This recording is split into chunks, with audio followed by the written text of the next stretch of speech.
Hey everybody, it's Sherry at the Crafty Decorator. I hope you're all having a fantastic day.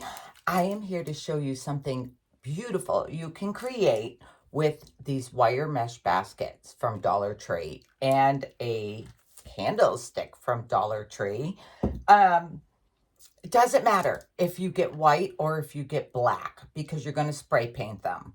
So you're going to take your mesh basket, remove the tag, of course. Then you're going to use, I use this metallic finish by Rust-Oleum. I use this. You're going to spray the outside, the inside. You're going to want to spray one side first, let it dry, flip it over, spray the other side. It's only going to take one coat. It's only going to take one coat, and you're going to look like this. See that? Well, it's hard to tell the difference. I'm going to show you the black. So it's going to end up like this, and it's kind of a brighter silver. But then you are going to mist this whole thing. You're not going to cover it. Just kind of mist it all with Rust-Oleum metallic paint and primer in one. This is flat, soft iron. You see it? Okay, you're going to mist it, both sides. Again, one side at a time. Let it dry. After it dried, I did use a sealer on it. I used a sealer because I don't trust, these are like rubber coated or something. I just don't trust it. So I always spray a sealer. I use the Rust-Oleum 2x clear matte sealer.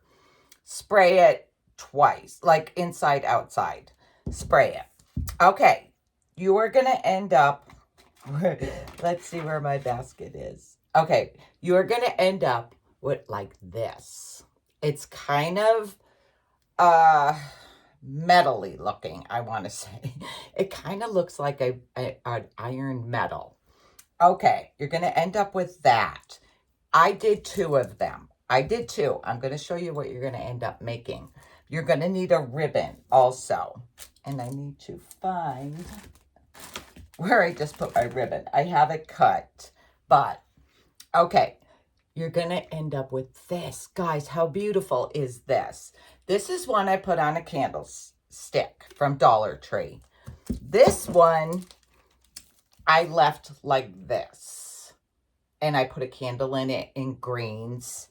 I'm going to show you how you end up with these. I'm going to show you how you end up with these. I'm trying to find my ribbon. Oh, here it is. Okay. I bought this ribbon at Hobby Lobby. This is the ribbon I am using. Can you see the number on there? It kind of looks like a crown ribbon, like for a crown. See it? It's silver. So you don't need to paint this silver, but you are going to need to spray paint it lightly with the flat iron paint. Then spray a sealer over it. Do the front and the back. You're going to measure around your basket. Measure around the top with your ribbon. Cut it. Then measure the bottom. Now your bottom, your ribbon's going to be facing up. On the top, it's facing down. So measure around and cut your pieces. Then spray them lightly with the iron paint. And then give them a sealer. Give them a sealer. That's my other basket. Okay, this is what it ends up looking like.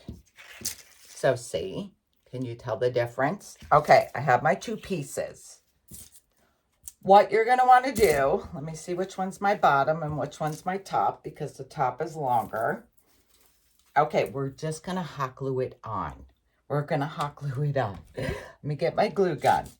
You are going to add hot glue to this top rim here and start gluing on.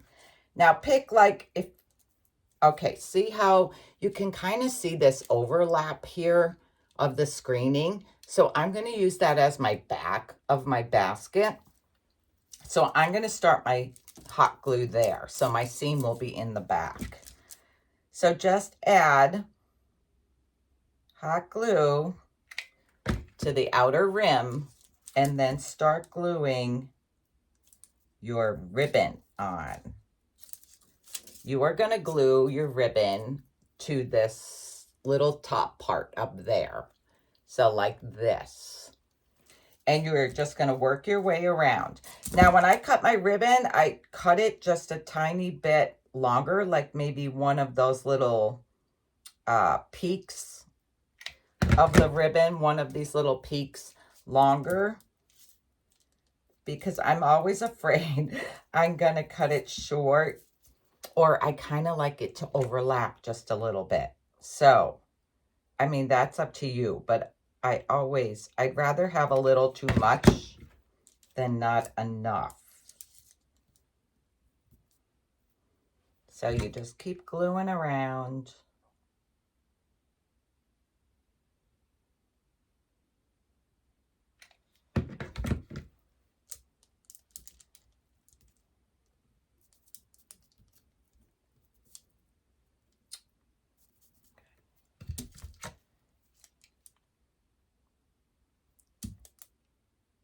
Don't burn your fingers.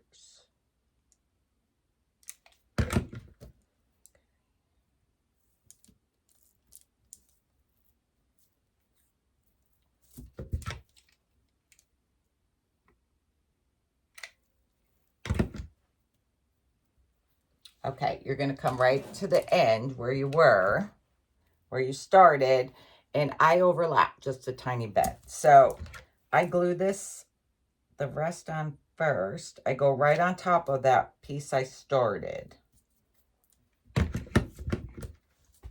And I am going to have to cut a little piece of this out. So you end up like that. How pretty is this? How pretty is this? Okay, now the bottom. Now the bottom. Okay, so you see your little points are facing down on the top. On the bottom, they're going to face up. They are going to face upwards. And you're going to start gluing the same spot. It's hard to even see where I started. Okay, I'm going to start gluing up. So you're going to add glue right around the edge. You're going to add glue right around the edge. And I got to glue up.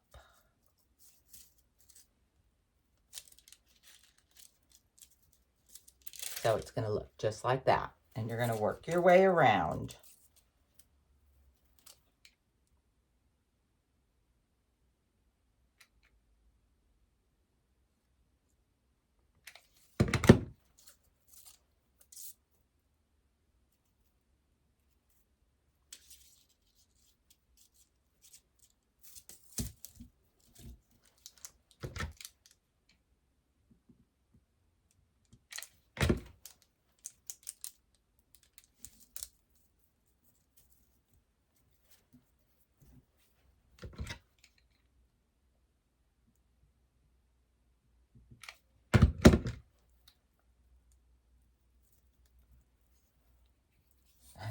I'm getting glue up my fingers. Okay. Whoops. Gotta make sure I'm getting it on there.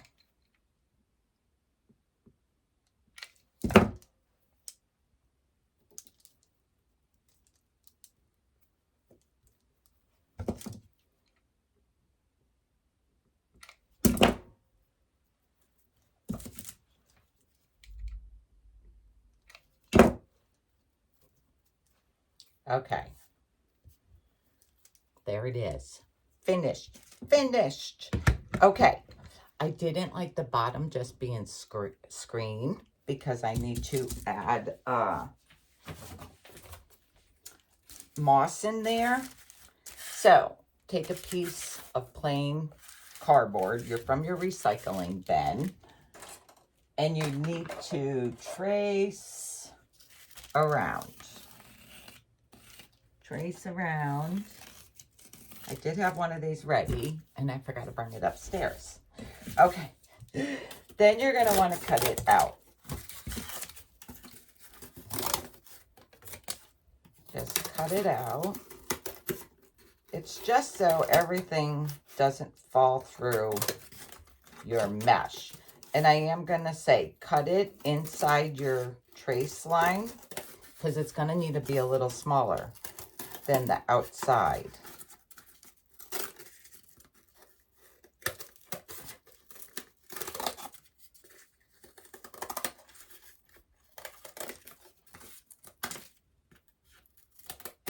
Okay.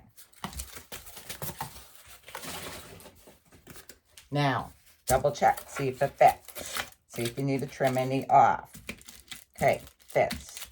If it doesn't fit snug, you can glue it. Now, the one I had prepared that I left out in the garage, I spray painted. So you can spray paint this with your silver paint. I spray painted both sides of it. And then I let it dry and I misted it with the black. I missed the black iron paint on it. So it will match this and it won't look brown. You're not going to see it because we're going to cover it with moss. But I'm kind of weird like that. I like it all to match. Okay, so then I want to make sure I know my back. Then I got these at Dollar Tree. These set of 4 foam greenery blocks. I take 1. I stick it in here. Now, if you want to add a candle, you would put the candle on top, fill it all in with your reindeer moss. I'm going to say get 2 bags for each basket, so 4 bags at the Dollar Tree of the reindeer moss, just to be safe. And then I cut greens. I'm going to show you how I do the one on the candle stand. But I cut greens and I stick them in the foam. I put the moss in first. Okay, so we're going to do the candle stand. If you want to add the candle holder, here is what I use. Gorilla Clear Grip Adhesive. This stuff is amazing. It's amazing. You'll be able to move this around in like 15 minutes. Okay, you are going to add this adhesive all around the top of your candlestick, around the rim. These candlesticks are from Dollar Tree. If you ever see them, grab them because there are so many things you could do with this. All right, I always wipe off. I always wipe this off so it doesn't get stuck. But this stuff is so much better than E6000. I'm just telling you. Okay, I want to center it in the middle of my basket. And then flip it. I probably should have. Okay. You probably should let this sit. Like, I want to get my back there. Okay, you should probably let this sit 10 minutes before you start filling it, but we're not going to wait because I'm going to show you. Stick your foam in there. Here's the reindeer moss. I go around the foam block with my reindeer moss. Now, it's going to be up to you how much you want to add. I'm moving my candlestick around because I didn't let it sit. Let it sit for like 10 minutes, 15 minutes before you start working on it. Or you could fill it and then glue it on. That will be up to you. But this is 1 bag. And I want to make sure you don't see my foam on the top, on the sides. And I am going to add some foam to the top. This is why I'm saying get like 3 to 4 bags if you're doing 2 of them. Because I like the low and the high together. Okay, so can you see I have my moss in there? Then I just took some flower picks or greenery and I cut them and I start sticking them all in there. Greens and this one I mixed greens and florals. But just cut your bushes, just cut your stems off I like to buy them that you can push these up and then you cut them. You don't need them that long. Cut one a little longer first to see how long you like it. And then start sticking them all in. And you end up with this. I am in love with these. Okay, let me set this aside to dry a second. I got to make sure I'm still centered because I'm moving it around. All right, and I want to show you. So, this is the candle one. I thought having a short and a tall together would look pretty. So what do you think? How cute would these be on a table or a cabinet? I'm going to show you where I got this idea. If you're not following The Crafty Decorator, you need to go to my Facebook page, hit like and follow, because I go through lots of sale catalogs, stores online, and I look for things that I think I can recreate that I like. And these are what I seen on there. I seen these online. How cute are those? And what do you think? I think they're pretty gosh darn close. Okay, I hope you like my video. Don't forget, follow and like The Crafty Decorator. Thanks. Bye.